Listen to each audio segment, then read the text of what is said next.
Yeah, 1985, I had not a clue that I would wind up going to jail. We wound up over some friend's house. My brother wanted to use the restroom. I had no clue he had a weapon on him. I was walking out the door, and all of a sudden I heard gunshots, pop, pop, pop. And I realized that my brother had somehow shot this guy. Little did I know that I'm gonna wind up in jail for this.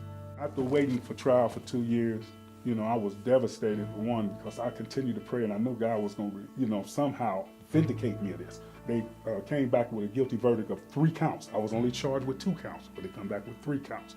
They count of first-degree murder, first-degree assault, and a kidnapping. And I believe that God wanted me to get rooted and grounded in His Word, and that's what He began to do. God began to allow me to meet Christian brothers that was inside. God had me to start a prayer group, and I get this urge in my spirit where the Lord was saying, watch your back.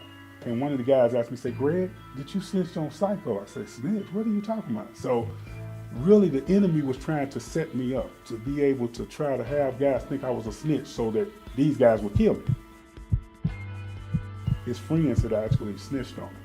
And the other guy told me, say, Greg, don't worry about it. I'm going to find out what went on because I know you wouldn't do that. This friend of mine who had actually needed help, he was in trouble because he had owed the guy some money. This guy came to me and said, Greg, I want you and your brother to help me, man, because I don't know what I'm going to do. This guy going to kill me. He is a killer. This guy told him, said, hey, look, you don't have my money by the time I get back. You better strap up and have, be ready to fight. And the Lord moved, and somehow before that guy made it back, he was killed. They moved us to Ruchotzke. A guy named Daryl Meese that I used to walk with, around the yard for years. He had, he was on death row. KOMU's Ian Silver takes us behind the walls and barbed wire of one Missouri prison to show us how faith and religion have put 2 prisoners on a different path.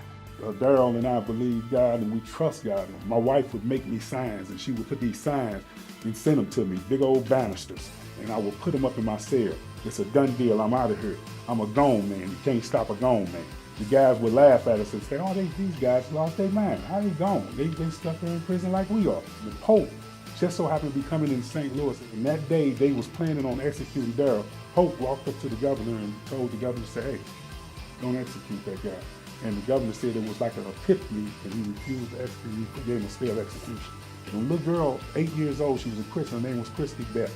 I'll never forget it. She told my wife, I see Greg being released, and he gonna come out of prison. It's got something to do with 5. At that particular time, I had no idea. 5 is the prophetic number for grace. I'm sitting in the lunchroom 2 days before the governor made a decision, and it was 5 geese that flew up over the kitchen dining room. 2 days after that, the governor made a decision. He commuted 5 individuals. Mine was one and another guy. One guy used to always try to drive me and say, oh man, I'll be out of prison before you. God made sure that he did not get out of prison before me. I'm a gone man. God opened up the door. I built a business. I'm now doing contracts for Swift Transportation. I do contracts for Night Transportation. I do contracts for NKC. The Lord blessed my wife and I to start coming here to Lenexa Christian Center. God is using us in a mighty way to go out and help the homeless and the poor. Other people that's leaders in the community start giving us stuff to help the homeless and the poor. The Connect group has allowed us to go into the community and lead people to a growing relationship with Christ. It's also helped us to be able to connect with other people that's in the churches, and that's what we're doing. Connect group is not only about reaching the people that's in the church, but it's about helping and reaching those people that's out in the community. I'm a grown man, and you could say the same thing. And I believe that